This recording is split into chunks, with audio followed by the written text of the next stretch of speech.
Welcome to the climb! This is a show dedicated to helping singers, songwriters, and indie artists like you create leverage in the music business. Leverage is a strategic advantage. It's the power to act effectively. It means they need you just as much as you need them. And to seek out a relationship with anything but leverage first is a fool's game. You're going to be put on the back burner. Don't do it. That's why we called this podcast The Climb, C.L.I.M.B, creating leverage in the music business. Genius. The man that came up with that is my good friend and co-host, Mr. Brent Baxter. It's called a Baxternym, just in case you were wondering. Brent's an award-winning hit songwriter with cuts by Alan Jackson, Randy Travis, Lady Antebellum, Joe Nichols, and more. And he helps songwriters like you turn pro by revealing how you can write like a pro, do business like a pro, and not only that, on a regular, he connects you to the pros. You get a shot. You get a shot to make some relationships. You can find Brent at songwritingpro.com. Once again, that's songwritingpro.com. And I'd like to introduce you to my co-host, Johnny Dwinell. Johnny owns Daredevil Production. Daredevil has created over 25 national TV opportunities for their indie artists, and they've done this by making them discoverable. They've also created multiple tour opportunities, and through the power of digital marketing data, they've attracted a number of investors for their artists. And the investors like the numbers because numbers don't lie because numbers can't talk. You can find Johnny at daredevilproduction.com. That's production, singular, no S. And there is no S because there is no other Johnny D. What's happening, brother? How you doing? I'm just thinking about, I was talking about this the other day on how I pronounce the word tour or tour because I'm from Arkansas. I was riding with Zane and Donna King and they said something about the word tour and they're like, wait, you're from Arkansas. How do you say tour? I say tour. They're like, so does he. He's from Bald Knob. I'm like, I know. I'm from Batesville, like 30 minutes away. We both say tour. Then I remember, Mindy Pack, when we did the Climb conference, she made fun of me for going, did you say tour? Tour. So now I'm self-conscious about it. And now every freaking week I'm having to say this. They've created multiple tour opportunities for their independent art. Not like every time I say that, I'm like, don't say the copy. But Snyder used to always say that from the Allman Brothers, man. Like all the time. He'd be like, yeah, we're going out on tour. We're going out on tour. I'd be like, what did he say? Like, yeah, that's my Arkansas coming out. And so every time I'm self-conscious and try to just whiz by that word as fast as I can. But well, there you go. Well, self-conscious person because you can't say tour. Because you can't say tour. What are we going to learn today? Sure. We're going to learn. Today's speech class. What are we learning today? We're going to learn about how to turn your cliche moment into a hit moment. This is interesting. Yes. So this is valuable information for lots of amateur songwriters. I can tell you that right now. Because you know what? Every time you use a cliche in your song, somebody kicks a puppy. Not really. But every time you use a cliche in your song, you miss the opportunity to do something truly great. And so we're going to talk about that today. All right. Well, before we do that, let's take care of a little business here. It's a digital world out there, but it's still an important role for physical media in today's independent musician. I mean, our bands at Daredevil here, our artists are, if without physical merchandise, without physical media, they are screwed straight up. They need they need to make money. Digital royalty payments are so small that, selling products like one CD, vinyl, T-shirts, and gigs has become an important income generator. It's how you get to the next town when you're starting out. Yeah, for real. Like for every CD that you sell at a gig, you need roughly about 3,000 streams to make the same amount of money. So if your song's on Spotify and Amazon, whatever, about 3,000 streams instead of just selling one CD. So they roughly equal out. That's a lot of streams. Yeah. And so, if we're talking about it serious, that what you can sell at shows is a major component. If you're just like, if they dig me, they'll find me and they'll stream me. Every person at your show was going to have to stream that a lot, or you could just sell them one CD. Or you could do both. Do both. But exactly. And CDs, and by the way, like if you're a touring artist, I mean, there's a difference between CD consumption for a touring artist versus an artist that isn't touring. I just want to throw that out there. Like it's for an artist that isn't on tour. That isn't on tour. You are probably not going to sell a whole lot of CDs. But if you're on then you're going to have people. Monitor the next town. People are going to want it because they want to remember the show. Of course, that's all contingent upon you being a compelling artist. And, a show worth hearing. Or seeing. There you go. So, hey, if you haven't joined the C.L.I.M.B community, please do so. We have a regular inflow. Where to go for the disc maker stuff. Oh, sorry. So our friends at Disc Makers are the place to go for your disc and other physical media, including vinyl, USB drives, and even T-shirts. And you can find them online at www.discmakers.com or give them a call at 800-468-9353. That's 800-468-9353. I didn't want to disappoint Andre and the fine folks over at Disc Makers. No, that's right. We love Disc Makers. They're good friends of ours. So, hey, join the C.L.I.M.B community. It is not your normal Facebook group only because everybody's alive with beating hearts and they actually hang out there. Most other Facebook groups, which are kind of BS or whatever. So, even some of them, like it amazes me. They have like these. They must have done amazing marketing to create incredible numbers. And nobody is there. Like, it's just weird, but not the case here, guys. You can get great songwriting information, great music industry information. We're posting all the time. Sometimes I just post funny stuff up there if it's relevant to musicians and songwriters. But Spotify just kind of brought back the whole. You can put a preview of a Spotify song into stories on Facebook and then swipe up and go right to Spotify, which is pretty cool. It came out, it went away, it came back. That story, that's in the C.L.I.M.B community. You can learn about that now. All you got to do is join, right? That's right. Today's Wednesday. It's our New Heights Day. So every Wednesday we post in there. It's your chance in the comments to say, hey, here's this music-related win I've had over the past week or year, whatever you want to share.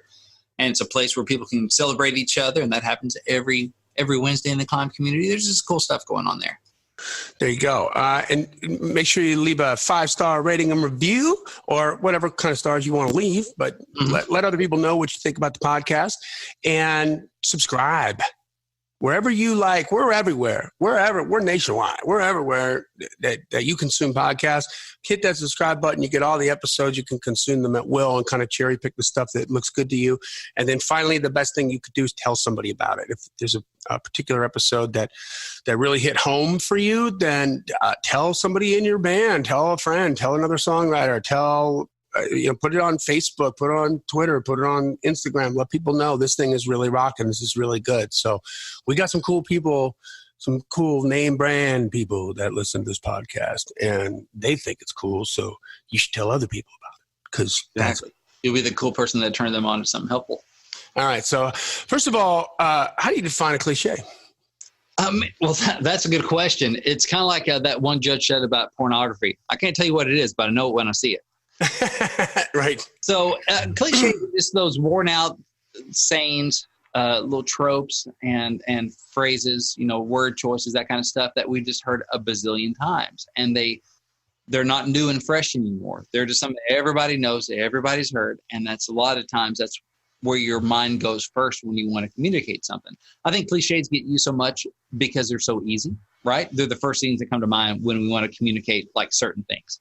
Like, let's have a name that cliche or just run down some. There's, wild and free is a cliche. Hold on. Before you do that, let's just give the definition of a cliche. I think the word cliche is used so much, cliches become a cliche. Okay, so it's a phrase or opinion that is overused and betrays a lack of original thought. The old cliche, one man's meat is another man's poison. A very predictable or unoriginal thing or person. A person can be a cliche. A stereotype can be a cliche. So there you go. Thank you. So betraying unoriginal thought. Yeah, that's what we want to be thought of as a songwriter. Oh, yes, I like him. He uses unoriginal thought.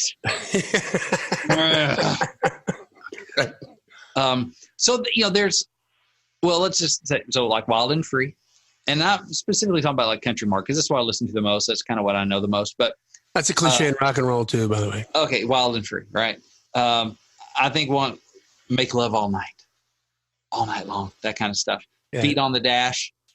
That's a big country cliche. You got your feet on the dash, radio up and the windows down. That's another big one.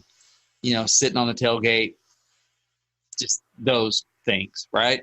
That we've all heard a bazillion times. You can probably add your own. And actually, if you listen to this and you see this post in the C.L.I.M.B community or in the Songwriting Pro community, Freddie community, wherever you see it, or a bunch of dozen other places, Johnny posts the link to this without getting to Facebook jail like I do.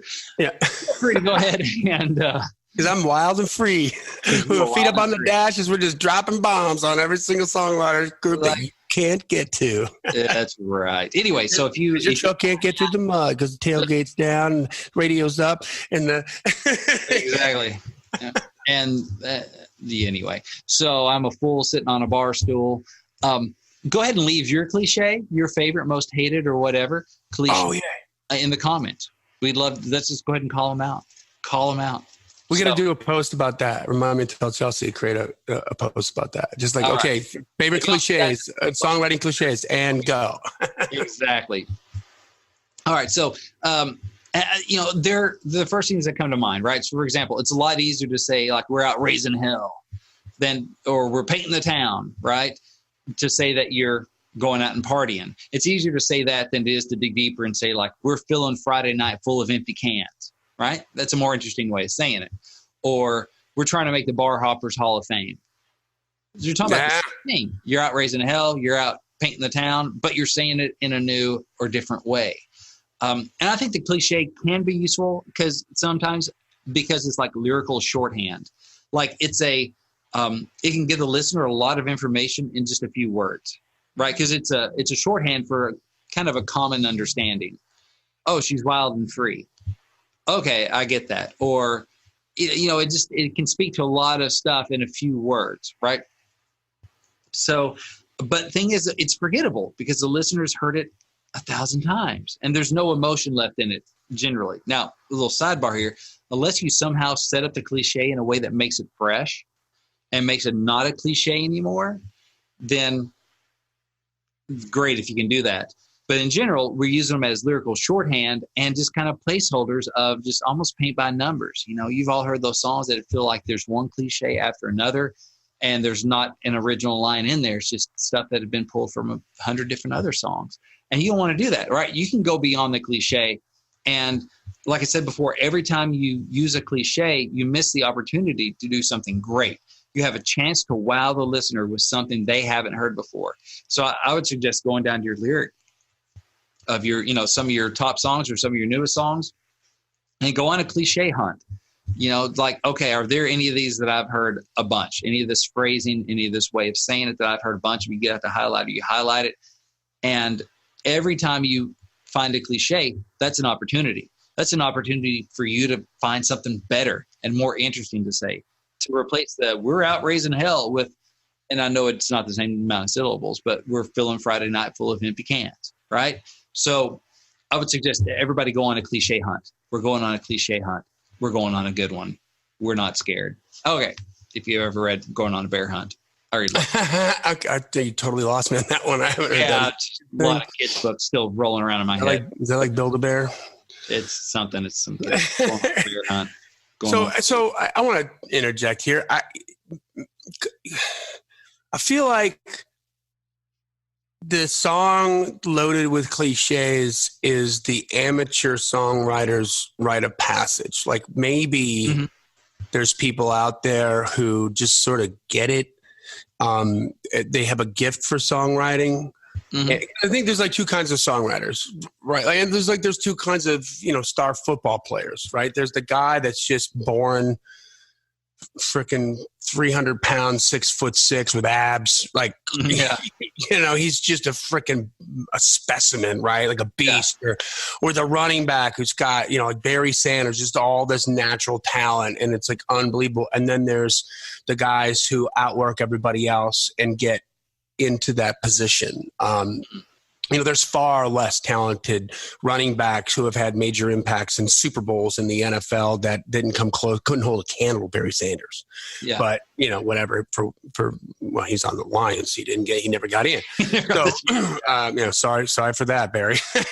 But the same thing with songwriters, right? There are some songwriters too, like young, like I met, like, Ava Page is one, just the girl just I don't know. She just gets it. She just connects. She, you know, at the age of 12 and 13, she's not writing cliche crap. She's really digging in and finding different ways to do stuff. And I think a lot of that just has this natural talent and this sort of, you know, inner drive. But for people who maybe don't have that same kind of drive, or maybe developed a Jones for wanting to write songs later in life or something, they got to work harder. And a lot of times I think the first step on that staircase of darkness, you know, as it goes up, is a bunch of cliche crap, you know, and it's part of it. But man, if you don't get past that, if you're not interested in getting past that, and if you can't recognize that as a cliche, there's no help, right? I mean, you know, cliche should be the easiest thing to spot because we've all heard them 1,000 times. Yeah, you should know that. You should be like, okay, like what's a million other ways? Like when I was doing blogs, I don't do them anymore because we got the podcast. But when I was doing blogs, I followed some of the, you know, the blog writing rules. And when you wrote the title for your blog, you had to come up with like 25 titles. Yeah, because the first 15 are going to be the cliche crap. Yeah. Right. That's just easy to vomit out. And then the last 10 are the ones where you really got to think about a different way to say it. And that's where the gold comes. Right. Yeah. So, you know, I think that's the muscle you got to flex, right? When you do that, like, okay, what's 10 different ways, what's 25 different ways to say, we're raising hell. Exactly. Yeah. Being the devil's wingman. I don't know, you know, whatever it is. Yeah. I mean, there's an exercise that I use in some workshops and stuff. And actually in this workshop I have coming up, that it's, you know, it's basically replacing a cliche, you know, cliche buster. And it's like, I give you a cliche. Now practice filling up a page with other ways of giving that same information, but in a non-cliche way. Yeah. Now, instead of wild and free, how can you, or maybe like, okay, feet on the dash. Okay, so that's a cliche image, right? Every country song seems like the girl's, she got her feet on the dash. I mean, no girl just has her feet in the floorboard, by the way. So maybe that would be fresh. You with your feet in the floorboard.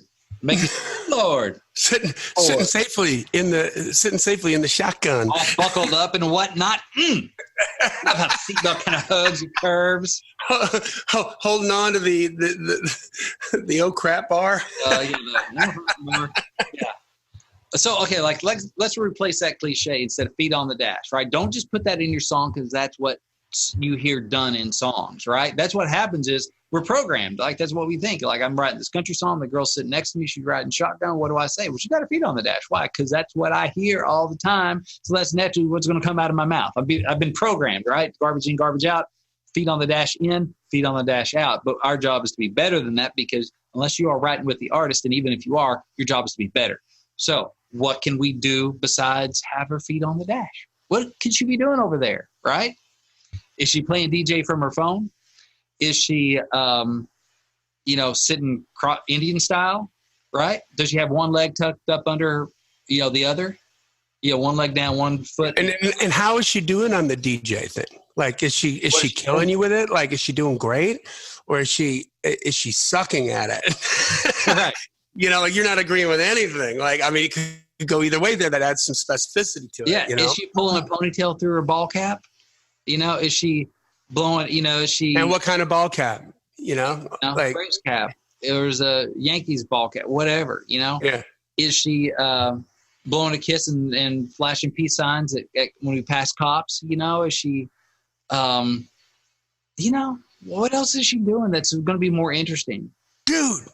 What? Let's do this. Like, we could do this on a regular thing in the C.L.I.M.B community, like once a week, like Cliche Buster. Yeah, like we can create a graphic with the cliche, and then figure out what we're going to do is we're going to make a cliche pinata. You're going to hang it up in the C.L.I.M B. I'm going to beat it with the stick and see what cool stuff comes out.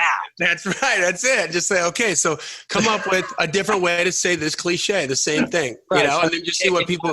We need to make Chelsea. Get on. I need a cliche pinata, and we're going to beat that thing, see what cool candy comes out. Cliche pinata.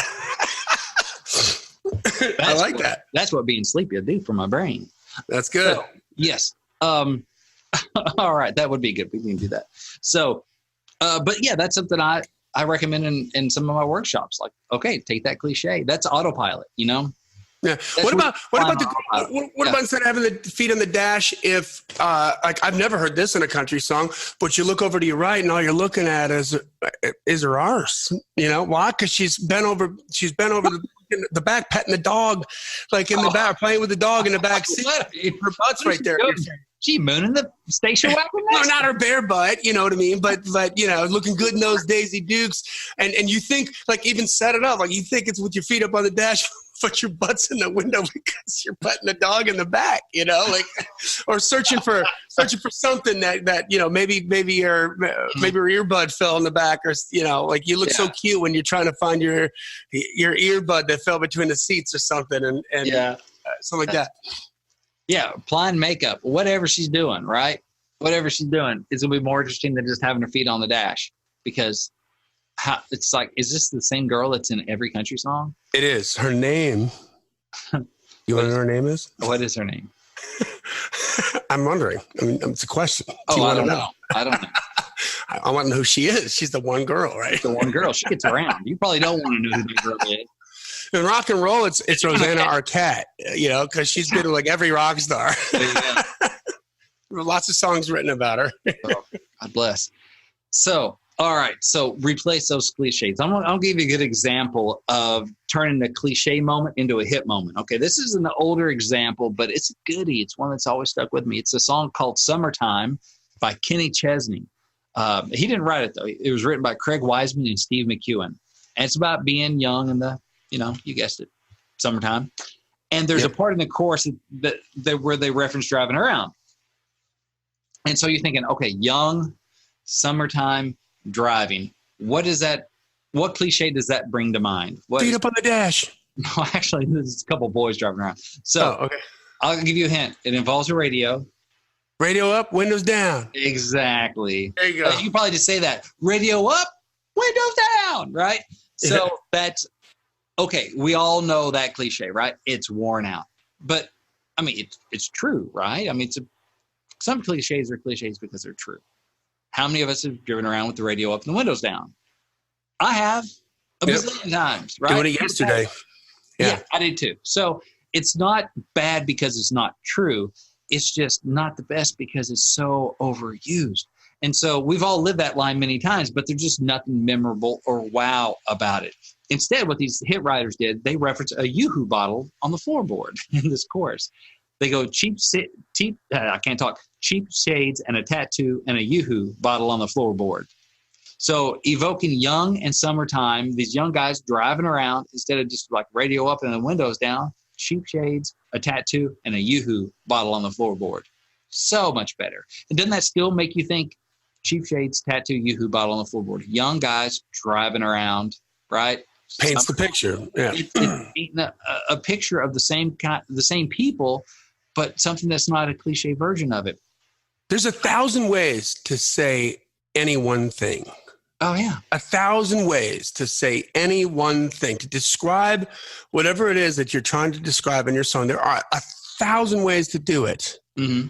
And you need to just not pick the one. It's like the opposite of everybody's already done. It's like the opposite of Family Feud. You don't want to pick the survey says, 99 people out of 100 said yes. That's right. Radio up and the windows down. Now that's the one that gets you the The question is, we surveyed 100 people, footloose and blank. Free Kevin Bacon. Survey said? Yeah. Right. Like, what's the opposite? Yeah. So handcuffs. Yeah. Footloose and handcuffs in the back of the cruiser. Exactly. So that's your boyfriend. Wow. Next on cheaters. So anyway, the thing that's cool about cheap shades and a tattoo and a Yoo-Hoo bottle on the floorboard is like, it's believable. Like I can totally picture it and I can totally see young guys leaving a Yoo-Hoo bottle on the floorboard. Right. And it's fresh. I've never seen that image in a song before, but I've seen it in real life, you know, it's paint that picture in a fresh, believable way. And And another fun thing about this, it provides a fun internal rhyme, tattoo, yoo-hoo, right? And then also a fun melodic moment when Chesney sings yoo-hoo, the way he says it. It's its own little hook in there. And you wouldn't have done that with Radio Up and the Windows Down. So these writers, they took a cliche moment and they made it a hit moment. And it's our job to do the same thing, Yeah. I mean, Wiseman, and I don't know if that was his line or Steve's line. Thing is, it was their line because they both signed off on it. Is great at those little details that are not the obvious cliche ones. Wiseman written all the great songs like "Live Like You Were Dying" and "The Good Stuff" and just all kinds of crazy, great songs. I Believe, and just so many of them that just have all these great little images in them. I mean, you want a masterclass in imagery? Go look up Craig Wiseman songs and see how he paints the pictures. It's not just Rode a Bull. It's Rode a Bull named Fu Manchu for how long? 2.7 seconds. That's right. Specificity. Yeah. But that's also believable, and I can see it. It's fresh. That's turned into a cliche moment into a hit moment. And I actually should go do an audit of like the top 10 and see what kind of cliche moments are there that could have been cliche moments, but instead are hit moments. Like, you can tell already they replaced blank with blank. And there might be some in there that are cliche moments too. That and if you think it's okay for you to do it because you heard it on the radio, then you're a low expectation having blankety blank. Like, come on, man. You're not going to beat them at their game. You're not going to beat them at cliches. Yeah, exactly. Because they have the cliches and the relationships. You just got the cliches. So right. That's like saying I want to be the world's best running back, but I don't want to run like any faster than anybody else. I just want to do just enough to. Exactly. Yeah. I want to get to the NFL doing just as good as the people that are there. Yeah, that's right. Need you. But I don't know anybody. I didn't play for college team. So, and I get that sometimes because of the lyrical shorthand, a cliche can be helpful in getting a lot of information across in a short amount of time. But you just can't trust them. I mean, I try to anyway, treat every cliche with a good amount of suspicion because I know it could turn on me. And so if I'm going to use one, it better be for a very specific purpose, meaning here's a spot where I just got to get across this information without overburdening the listener with cognitively, like they got to think about it. The great side of cliches is we don't have to think about them, right? They can get that information across in a way that I don't have to work to process and think about it. That is the two-edged sword of it. You get a lot across, listener doesn't have to think about it. The downside is they don't think about it. It doesn't stand out. Yeah, and not for nothing. I think psychologically, I could be going on a limb here, but I think psychologically there's a certain amount of like fatigue, right? Cliche fatigue. That's certainly, by the way, I'm talking about consumers, but it damn sure is happening with the publishers. The people that you need that are the gateway between you and getting your song cut by an artist are going to look at that and be like, really? Really? That's going across my desk 5 times this morning. I mean, think about, okay, so when we read the definition of cliche at the beginning of the show, one of the words is like a stereotype. Now, stereotypes can be true. Yeah. White people like cheese. We like mayonnaise. Like, I mean, this is true. Like, I got some black friends of mine making fun of nothing makes a party like a cheese plate. And I'm like, yeah, that's right. And then we're going back and forth with the racial cliches. Grape juice and for the black community and all that. Like that stuff's cliche. But man, if you think about a TV show on that you're going to watch that has nothing but like cliches of every racial cliche that you can imagine. Like it wouldn't even be funny. No, it's unoriginal. It would just be like, really? Like, how do they put this crap on TV? I'm going to go write my song and talk about putting, fingernails up on the dashboard, radio up, windows down. And it's like, you're doing the same thing with your song. That's true. And your publishers are like, what? Really? Like, we're wasting my time with this? I already saw this. You might be talking to the publisher who actually got that song on the air to begin with, the first guy who said it. Right. I mean, it's, I mentioned before the play for publisher on, so I'm going through like 200 songs or something, a lot of them. And I'm thankful to be able to do it because I'm going to help some people meet a publisher. But I'm earning it because there's a lot of cliche in there. And there's a lot you can say, well, they've been listening to country radio, but they're not adding anything to it. It's a lot of, we're on the back road again, and stars and the moon and the tailgate and the skinny dip. And, it's just like the checking the boxes, going all the way down. It's like, you can have that stuff in there, but you got to say it in a new way, at least. Right? Yeah. I'm not saying you can't talk about those things. Because there's cliche phrases, which is like, feet up on pretty little toes up on the dashboard, right? But it's also the imagery is a cliche. Yeah. Right. So like if you find a different way to paint the picture that the girl's sitting shotgun with her painted toenails on the dashboard, that image is already cliche. Yeah. So what, like to your point earlier, what else is she doing in that seat? You would think if you came from Mars, right, and you landed down here and you listened to a bunch of country songs, like if we go down to the South, every girl is riding around in Daisy Dukes with her, with her on the dash. Yeah, with her bare feet on the dashboard. Like, right. I mean, you wouldn't know, right? So it's like, so what? I don't think my wife has ever done that. Maybe it's because she's tall. Yeah. Or dangerous. It's dangerous. God forbid the airbag goes off and you end up with your knees in your eye sockets. Like, right. I mean, so what else? But there's so many other things that happen in the shotgun seat. Like you've done a lot of driving with your wife and your family. Driving her crazy mostly. Yeah, boom, there you go. But like that, there's a dance that you can do with the significant other when it comes to going through a drive-through on a road trip. What you want first? You want your fries? And then you want this, and it's that, and then you get into that. Like she knows you. She knows I want my fries first. Sitting pretty in that shotgun seat. You know what I mean? And those kinds of things are like that touches the heart because you're like, man, I got that too. Like. When she knows or what she wants for breakfast, and how she likes her eggs, like, and you can, in saying how she likes her eggs is the cliche, but talking about like she loves it when I put this in her eggs is a different way of saying that I really know her. Making it fresh again. Yeah. I mean, what if instead of sitting just shotgun, she's, smiling because there's one extra fry in the bag, which make her sound like a fatty maybe. But, but that thing of like, oh, bag fry, there's so many bazillion other things she could be doing than just having her feet up on the dash. And most people don't, more likely if we're on a road trip, well, my wife is probably handing out snacks to the kids. But so that may not be most demographic. But you're not writing songs about that because we need young artists. So let's just pretend. Let's just pretend you started dating your wife. Go back in time. Then if we're on a road trip, she's got a pillow and she's racked out with the puppy on her lap. Yeah, there you go. And you're Han Solo behind the wheel. And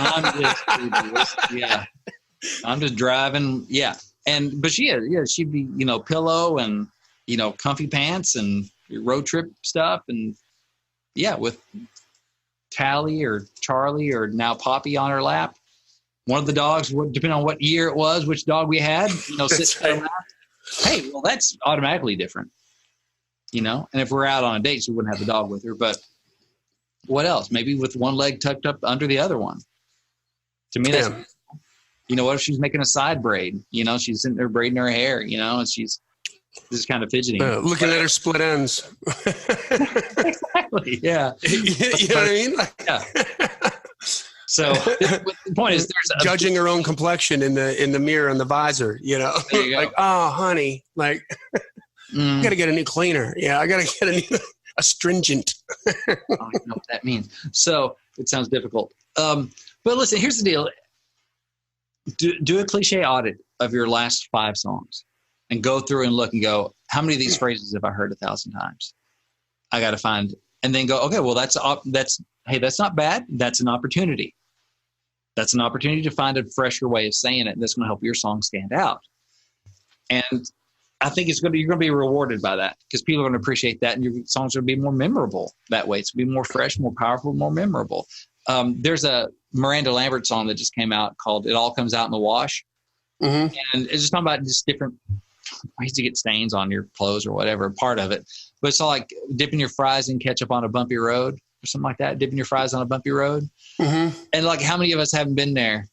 You know, you're eating fast food as as you're going down the road and bumpy road, like, ketchup on me, son of a, Yeah. It's like a little detail that's, I mean, I don't know what, there would be a cliche for that, but just saying there's just fresh ways of saying things, those little details. You don't have to stick to the stuff that's been done a bazillion times. And listen, just as we wrap up here, because I know we're getting on time, if you want to upgrade your cliche moments into hit moments, I have a great event coming up for you. In October, I'm hosting a 4-night songwriting workshop called Your Map to a Hit Lyric. The map is actually a Baxter name. So if you're tired of your songs not affecting your listeners, and if you're tired of your songs not being noticed, like they just disappear into the air when you play them out in front of people, if you want your songs to be more memorable, to connect with listeners more, and to affect your listeners' emotions, this is the workshop for you. So you can get all the details, and you can join this event basically by going and downloading my free ebook, Think Like a Pro Songwriter. You can go to giftfrombrent.com.